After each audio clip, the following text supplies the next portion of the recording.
Hey guys, it's Shaylin. I'm here today with another episode of Recent Reads.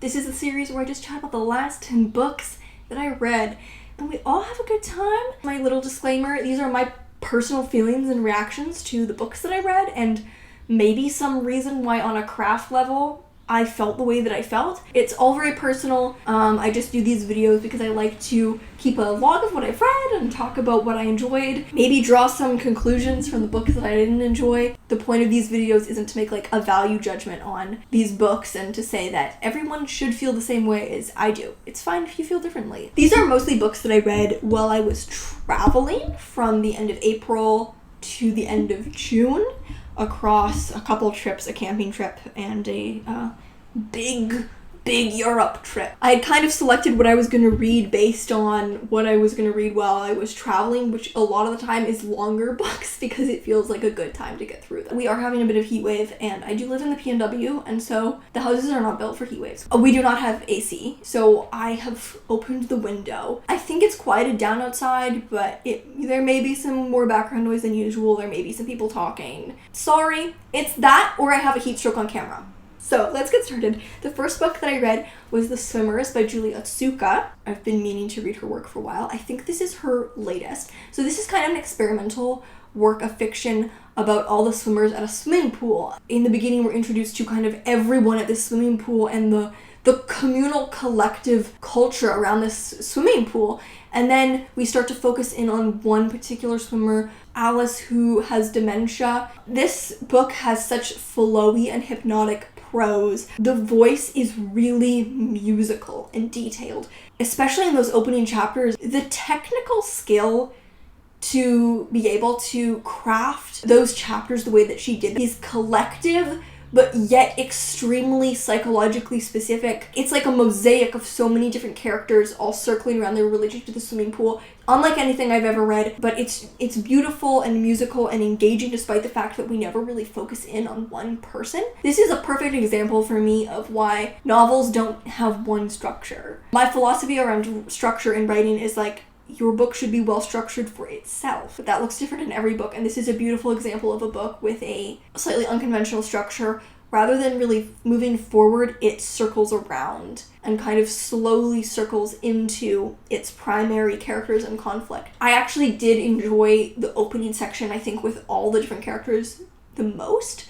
And as it started to spiral a little, I actually kind of missed the thread about the pool a little. This was a really clever piece of experimental fiction. While being experimental, never loses its heart. That's hard to do. I think sometimes with experimental fiction, it can be easy for it to feel showy, like it's a technical marvel, but this book was very technically impressive for its experimental structure while also really having a heart there. So I really recommend this if you want to read something experimental that's actually really approachable. So then I read the Farseer Trilogy by Hobb. This is the first series in the realm of the Elderling series, which is built up of these different series. I read the second trilogy, The Life Ship Traders, last year. From what I can gather, you can kind of start with either of those because it's a different character. So Farseer follows the main character Fitz, who we see throughout the realm of the Otherlings. I think there are 3 different trilogies throughout that follow him at different points of his life. And then Life Ship Traders follows a completely different set of characters in a completely different realm of the world. I think that Farseer is easier to get into because it only has one character. It's like a retrospective about one character starting from his childhood. So I think it's a lot easier to get into,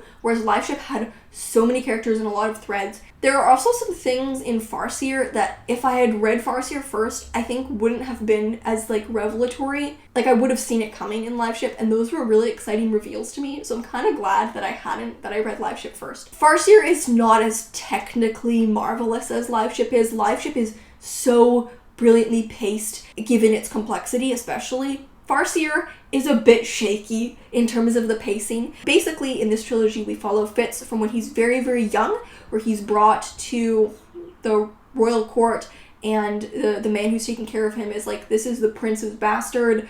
I don't want to take care of him anymore. You do something with him. And so he ends up being trained as the assassin's apprentice to become the royal assassin. Fitz is a really, really interesting character. The magic system is so compelling. There's a magic system explored here. One of my favorites that I've that I've seen that wasn't present in Live Ship that I really, really enjoyed learning about the magic system. You know, she is a beautiful style of writing that's really tactile, and you learn so much about the world. Like, she does so much world building through description. My favorite was actually the first book, I think. As the series got on, I started to get a little exhausted by the draggy pacing at points. It is a lot of attention spent on things that it was a little too much. And then other points where really important events would be summarized. So the pacing is kind of janky, not gonna lie.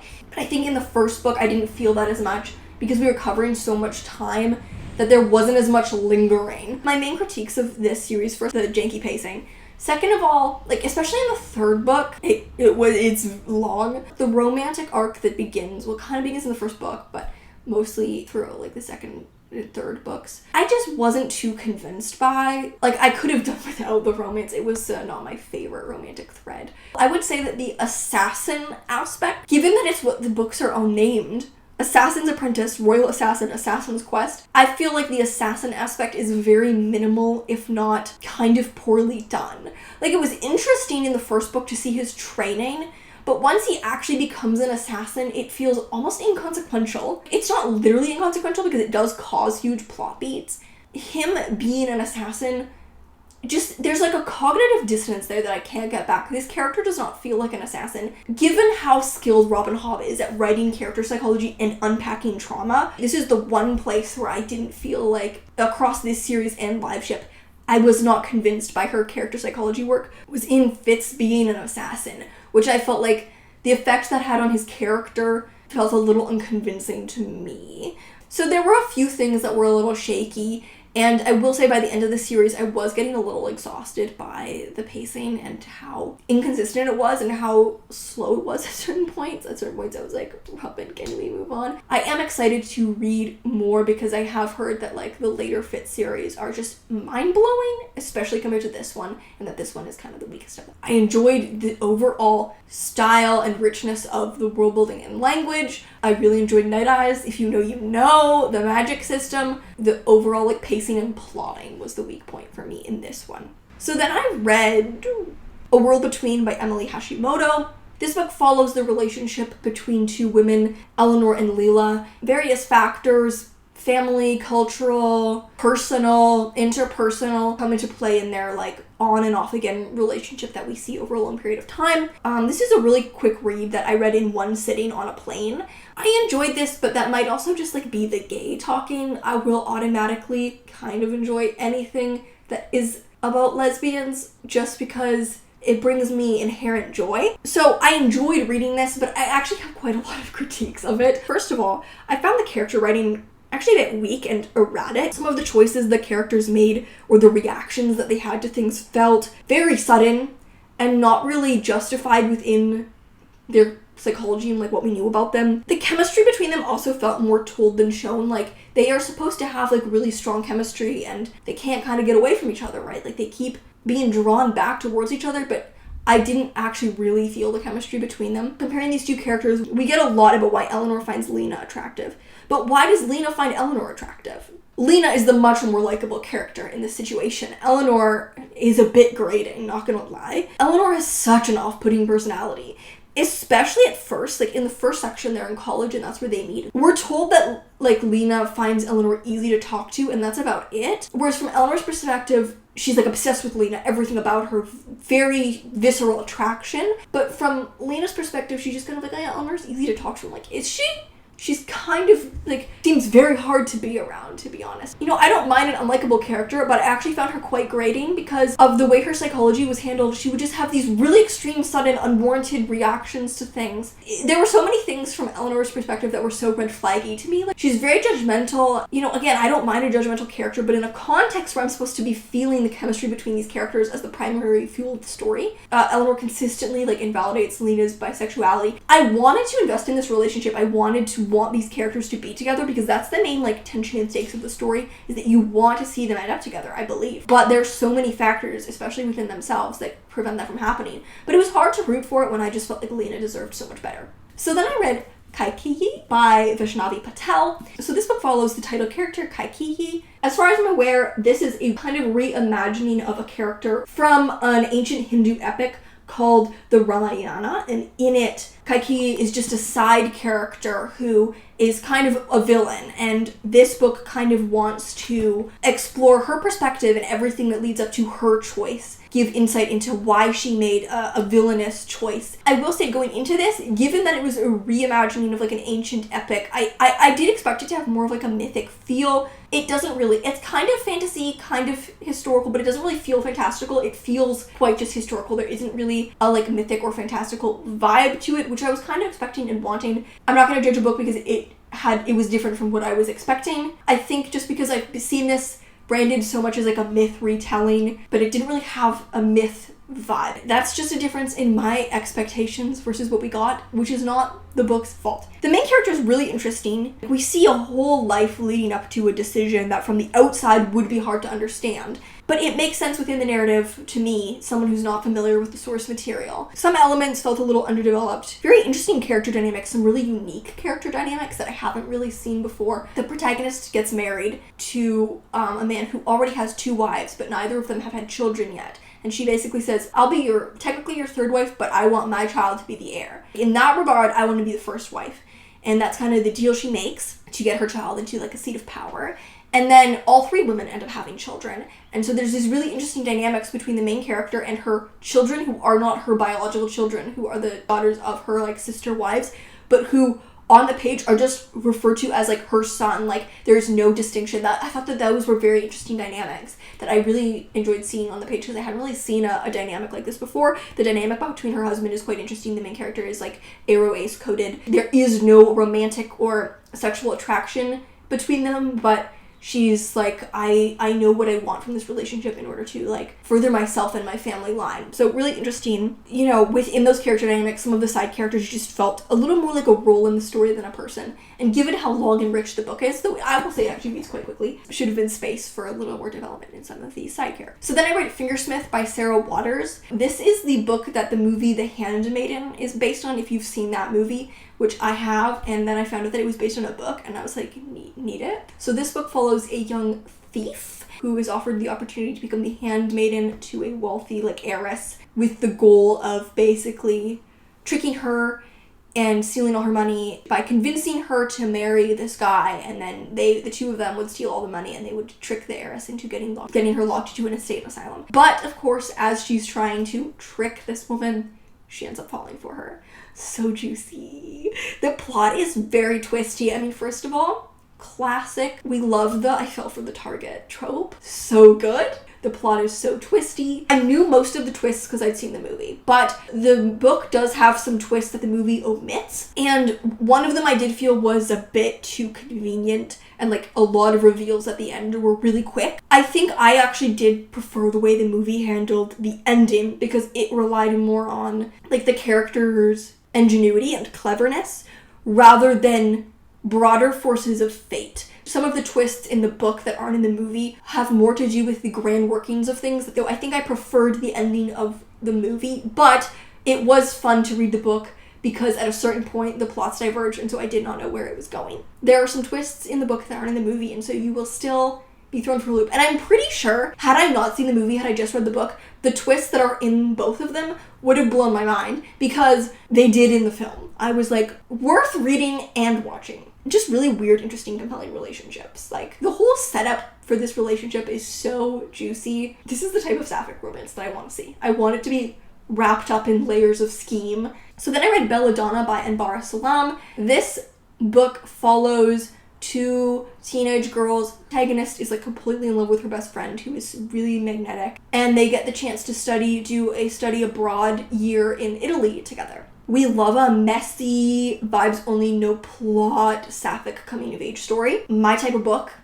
Like, literally my favorite type of book. So I really liked the way the queerness in this book was handled in particular, actually. So this is set in the 1950s. So, you know, it's not like the best time to be a lesbian. I thought it was handled in a unique way that I appreciated. Like, the drama comes from the fact that the web of relationships gets quite complex. So there is conflict, and it kind of feels appropriate for the time. There isn't really like a questioning period. Like, the book is not about her being confused or scared of her attraction to women. It's kind of the opposite. She's so invested in this relationship that it causes a lot of drama. The writing is like quick and atmospheric, but it's also like really rich and perceptive. You know, the main character makes a lot of mistakes and lies. She lies a lot. She has a lot of complexes. That's all like really delicately and plainly unpacked. This was a super quick read. I read it really fast on the beach in Greece, and I really quite enjoyed that experience. So then I read Our Share of Night by Mariana Enriquez,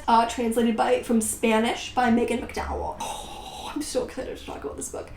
This is one of my favorite books I've read this year. Oh, how do I even begin to describe this? This is a family saga that follows a family who are embroiled in this cult. It's set in Argentina, and there's this like worldwide cult, but we're following the branch in Argentina. We open on father and son together, and the father is a medium for this cult. Their god can speak and act through him. That's just what the situation we open on, but it's sweeping and epic, and with the family at the core. This was a brilliant book. I'm just gonna say it was brilliant. This is long. I flew through this. I could not stop reading it. I was so excited to read it every time I sat down to read it. Though it's wild, but the way the plot slowly builds and kind of circles around itself and develops and fits together is brilliant. Even though it's quite long and we jump through time a lot and follow different characters, it's actually really easy to follow the way that each section kind of fits into the narrative and builds upon the last. I will say this was genuinely disturbing. I have read Mariana Enriquez's collection. Her work is really disturbing. It's rare that I'm genuinely disturbed by a book. I did find this genuinely disturbing, especially because there's a lot of really weird, specific child abuse. Like the cult does some really messed up things with children. It is hard to read. I don't feel like it was put in without a purpose. This is, I would say, like quite a multi-genre book, but one of them is horror. So I'm just going to read from the blurb in order to try and give you a summation of what this book is about. So it says at the end, moving back and forth in time from London in the swinging 1960s to the brutal years of Argentina's military dictatorship and its turbulent aftermath, Our Share of Night is a novel like no other. It's true, I've never read anything like this. A family story, a ghost story, a story of the occult and supernatural, a book about the complexities of love and longing with queer subplots and themes. This is a masterwork of one of Latin America's most original novelists. There's so much going on. It is disturbing. The story itself was fascinating and dark and compelling and weird, unlike anything I've ever read. Really triumphant. You know when you read a book and you're like, that was really good, but then you read a book and you're like, oh, that was a triumph. That's how I feel about this book. I'm like, this isn't just good. Like, this is a triumph that this was pulled off and executed the way that it was so well. So then I read First Comes Summer by Maria Hesselager, translated from Danish by Martin Aitken. I bought this on impulse at the bookstore because I've never read a historical book set in a Viking village before, and that seemed really interesting to me. This book follows brother and sister in a like Viking settlement. I'm just gonna say I didn't read the back close enough. It is about incest. When it says in their remote Viking settlement, Folkvi and her brother, I can't really say their name, Hesselager, have always been close, unnaturally close. I should have understood what that meant. And it's about basically her really wanting her brother to choose her over his new wife. The setting was really cool and atmospheric. The start especially, like I felt very immersed in this interesting setting that I've never read before. The characters were underwhelming to me. Like, we had a character in Folkvi who had the potential to be really, I mean, she is messed up. To be messed up in a really like freaky, unique way, but I just felt like the characters fell kind of flat on the page. The structure was really jumbled and confusing, and the time skips, I thought like the clarity was really a bit off with the structure. Like the ending could have been great if the narrative was more focused. If the narrative had been more focused and the character work had been deeper, especially in Folkvi, if we had just been deeper in her psychology and really experienced it in all its twistedness, I think the ending would have been awesome, because it was actually a great ending. The narrative leading up to it was just a bit messy, but I love the cover. Then I read The Late Americans by Brandon Taylor. You guys know I love Brandon Taylor. He's one of my favorite authors, so this was a really anticipated book for me, like one of my most anticipated books of the year. We follow a bunch of young people in Iowa City, artist students, a bunch of different characters and their intersecting lives and love lives.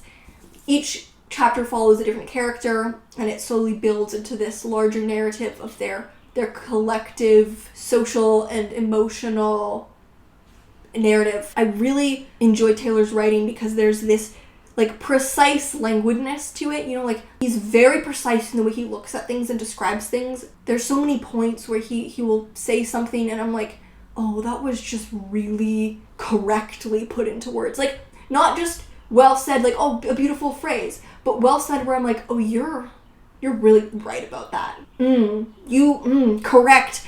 And so I really enjoy just the precision with which he looks at things, but the writing is also kind of languid. It doesn't feel slow or dense, but it's languid in like a good way. Like, I mean that as like a positive thing. Does that make sense? And the structure in this book is quite languid, but also precise in the same way. Like, the narrative slowly, quietly pieces together. Not really in a way that moves forward, but in a way that builds depth. I think he just really has a gift for capturing millennial ennui in a way that doesn't feel self-pitying, which I think is a hard line to toe. I can't say this was my favorite Brandon Taylor book. It was probably my least favorite, but I still, what did I give this? A 4.25. I still really enjoyed it. It just wasn't as engaging to me as his collection or as real life, but that's not because it's a lesser book in any way. He delivers with this one. It's great. It's so well crafted. I think it just wasn't my personal favorite. I think structurally, maybe just the choppiness of the narrative was interesting, but not as engaging to me as in something like real life, which I felt like really immersed into the character throughout the whole book. So the final book that I read was The Wonders by Elena Medel, translated from Spanish by Lizzie Davis and Thomas Bunstead.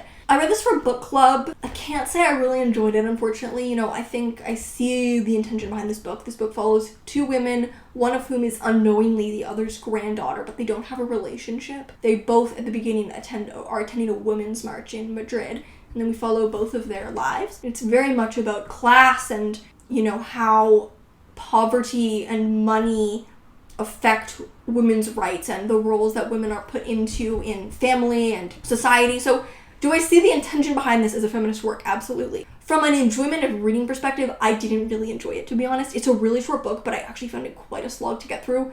There are a lot of time skips, very little active scene, and so it just felt like the book was constantly summarizing. I don't mind a narrative summary, but I just wasn't really engaged by the massive amounts of narrative summary in the book. And so I think I just felt like it was a bit of a slog to get through, to be honest. I didn't really feel too close to the characters, so it wasn't really, in terms of execution, I can't say I really enjoyed the writing process. I think the really choppy structure and the lack of immediacy made it hard to feel immersed in the book really at any point or close to the characters. So that was the last 10 books that I read. As always, I would just love to hear what you've been reading lately, especially what you have been enjoying.